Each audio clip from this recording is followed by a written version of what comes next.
বাংলাদেশের প্রধান কোচ হতে আগ্রহী প্রকাশ করেছেন পাকিস্তানের গ্রেট স্পিনার মুশতাক আহমেদ।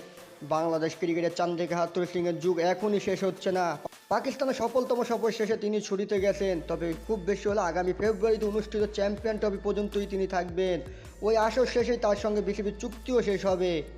এরপর কে হবেন বাংলাদেশের প্রধান কোচ? অবশ্য বাংলাদেশের সাবেক spin bowling coach Mushtaq Ahmed বাংলাদেশের হেড কোচ হওয়ার ব্যাপারে আগ্রহ প্রকাশ করেছেন গণমাধ্যমে। পাকিস্তানের কিংবদন্তি স্পিনার মুশতাক আহমেদ গত এপ্রিলে টি-20 বিশ্বকাপের আগে 2 মাসের চুক্তিতে বাংলাদেশের স্পিন পরামর্শক হয়েছিলেন। সদ্য সমাপ্ত পাকিস্তান সিরিজের জন্য দিনভিত্তিক চুক্তিও করেন তিনি। আসন্ন ভারত সফরে অবশ্য মুশতাককে পাচ্ছে না বাংলাদেশ দল।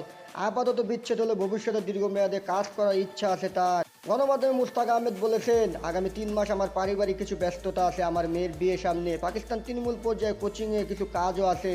পাকিস্তান সফরের জন্য বাংলাদেশ দলের সাথে চুক্তিটা আগে থেকেই করা ছিল। আমার এজেন্ট বিসিবির সঙ্গে কথা বলছে, আশা করছি 3 মাস পর থেকে বিসিবির সঙ্গে দীর্ঘমেয়াদী চুক্তিতে যেতে পারবো। মুশতাকের কাছে গণমাধ্যমটির প্রশ্ন ছিল বাংলাদেশের প্রধান কোচ হওয়ার ইচ্ছা আছে কিনা।